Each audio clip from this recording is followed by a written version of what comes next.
Namaste everyone, my name is Pranav Anandoja and I belong to Faculty of Law and Governance, and today I am going to discuss what we have discussed earlier and in continuation with what we have discussed earlier, that is theories of justice, and this is session number 3 in jurisprudence.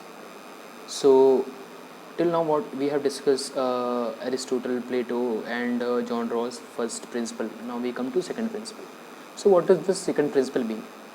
So firstly, it's assumed that the social and economic inequalities are unavoidable in society, and second, it assumes that social and economic inequalities can be erased by political action. So what are the conditions that justify inequality? According to Rawls, they must be of greatest benefit to the least advantaged and provide a fair equality of opportunity to all to gain offices and positions. So what is this fair equality of opportunity? So Rawls considered two possible interpretations of this. The first is an interpretation in terms of what Rawls called a system of natural liberty. So this is a system that eliminates all legal barriers to the attainment of offices and positions, but does nothing to assist persons in gaining them. So there are no positions reserved for nobility, and all careers are open to talent. It presupposes equal liberty for all and a free market that allocates good according to supply and demand. Rawls rejected this system as it does not help people and disfavored by social circumstances and chance. Rawls called it arbitrary factors. These and arbitrary factors are those factors that you cannot control. They are arbitrary. I was born in UP and that was beyond my control. I was born in poor family, that was beyond my control. I was born in rich family, that was beyond my control. So children of affluent and educated parents, for example, are more likely to be well educated than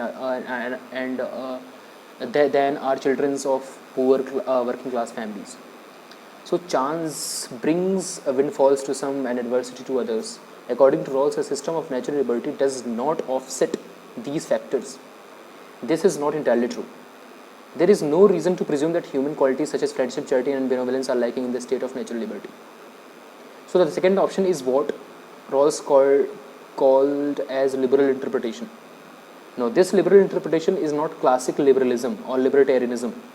This liberal interpretation is what is somewhat in American sense. So liberalism in American sense means that formal equality is not enough. Certain amount of affirmative action should be there. So as you know, under our concept of Article 14, that is equality, there are two sets of principles. That the first is color-blind principle and the second is group subordination principle. So color-blind principle is about formal equality. That is, law knows no color. Law knows no race. In the eyes of law, all are same. Colorblind, it is colorblind. But its group subordination theory is substantive approach of attaining theory. That if you want to provide equality to all, that is to an individual, provide it to a group. So suppose if I bring, if I have to distribute toffees to your class, that is 8th semester, and I can provide toffees in two ways. Firstly, by searching and seeking each and every student ki where are you, and I'm going behind them and giving them toffee, or just to give this bunch of toffees to class monitor and tell them to distribute it all. So second method is way more effective than the first one. This is what we call affirmative action by the way of group subordination principle, and this is what Rawls is saying. So Rawls is saying that there is also a kind of difference principle. So what the difference principle is being described in the statement of original position. So what is original position according to John Rawls? John Rawls says that original position can be found in a state of ignorance. Ignorance of what? Ignorance of individuals or groups' attributes, their characters. So what are my characters? I am a male. I belong to certain caste. I belong to certain religion. I belong to certain economic status. And suppose I have to make law, then more often than not, what would I do? I would make law that would favor me. So that would be a biased scenario. That would not be a just scenario. That would not be a fair scenario according to Rawls. So Rawls would say the law and the justice must be made in a state of ignorance. So now if I have to make a law and I do not know who I am, what my characteristics are, which economic state do I belong to, what is my religion, then I will make a law which is somewhat more fair than or fairer than the previous situation, and this will bring certain kind of difference. This is the difference principle according to John Rawls, which is found in second principle. Now, moving ahead, so Rawls' theory of justice is widely regarded as the most important contribution to the political and moral philosophy since 19th century. However, it is not without its critic, whether from the left, right or center of the ideology spectrum. Critics on the left, that is left ideology for whom material equality is primary value, regards Rawls' theory as too individualistic and liberal. Bran Barry, a liberal in the American sense, made a critical departure from John Rawls' original position in his work, A Treatise on Social Justice, in 1989. So Rawls' theory of justice is based on the hypothetical social contract reached by a group of self-interested individuals in a state of ignorance about their future. They engage in a game of risk minimization. Barry questioned whether this kind of game could yield true moral principles of justice. Barry's model does not place the parties to the hypothetical social contract behind the veil of ignorance, but only asks them to be impartial. Barry envisaged a process whereby the issue of justice are decided by persons who are aware of their positions in society and may defend it to a reasonable point. In Barry's original position, each person has a veto over proposed principle which can be exercised unless it would be reasonable for that person to accept a principle. Moreover, there is this American philosopher Robert Nozick, who vehemently criticized John Rawls' ideas. So Nozick was from Pellegrino University, professor at Harvard University until he succumbed to cancer at the early age. And Nozick wrote his book Anarchy, State and Utopia as a libertarian response to Rawls' theory of justice. Nozick, like Rawls, belonged to social contract tradition in political philosophy. Unlike Rawls' social contracts struck by persons working behind a veil of ignorance, Nozick's social contract is the outcome of an evolutionary process involving free bargaining among individuals through the course of time. So what is Nozick's theory? Before understanding Nozick's theory, let's understand Nozick's concept of a state.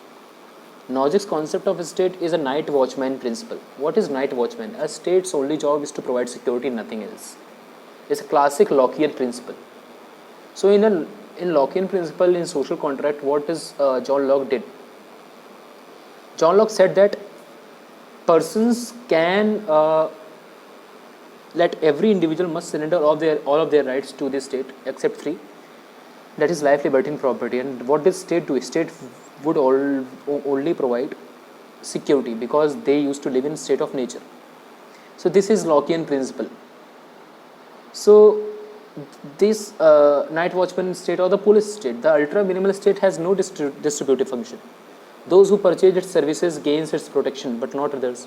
There is no transfer of wealth. In contrast, the night watchman state that offers protection to all, including independents, appears to perform a redistributive function.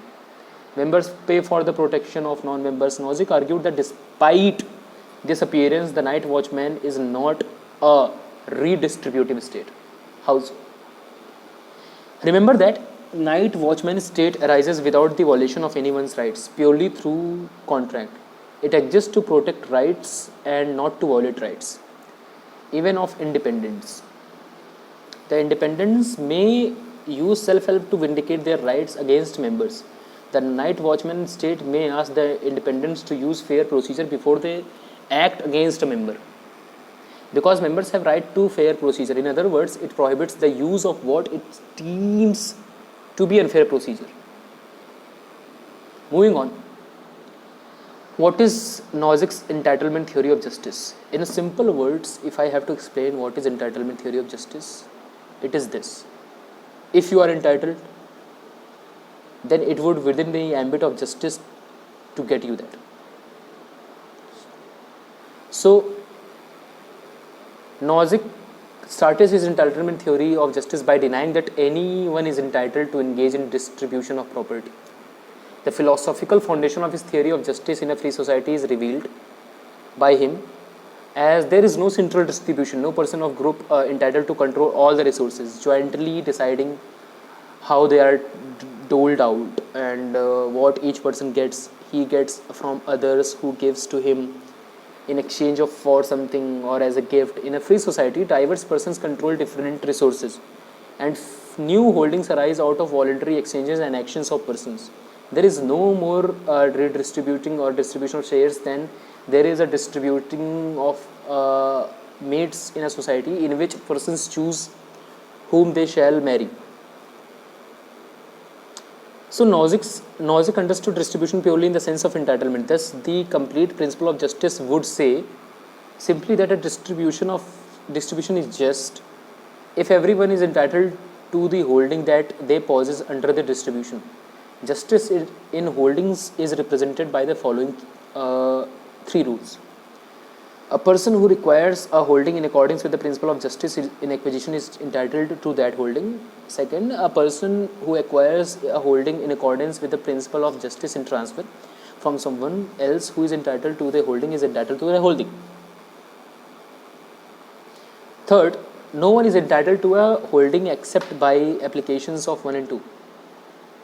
So there is three things: justice in acquisition, justice in transfer, and if there is no justice within these two things, there cannot be any justice.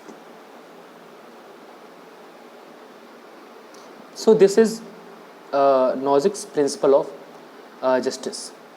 Moving ahead, what could be another form? Now there is this Amar Sen's theory of justice, that is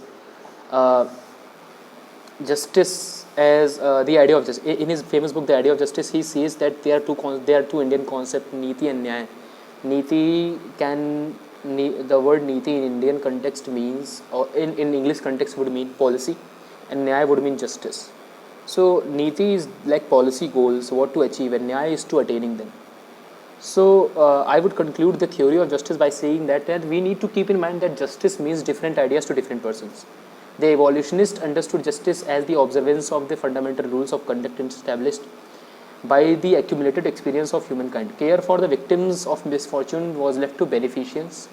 The modern welfare states have chosen to exact beneficence from citizens by the coercive transfer of wealth among persons, in the form of benefits paid out to taxes, revenues, and regulation that favor particular groups at the expense of others. So what is justice? Justice has a protean phase, and a protean phase changes its phase as per situations, as per circumstances. With this, we will further discuss various schools of law and justice, what is their difference and how they reach there where they reach. Till then, thank you.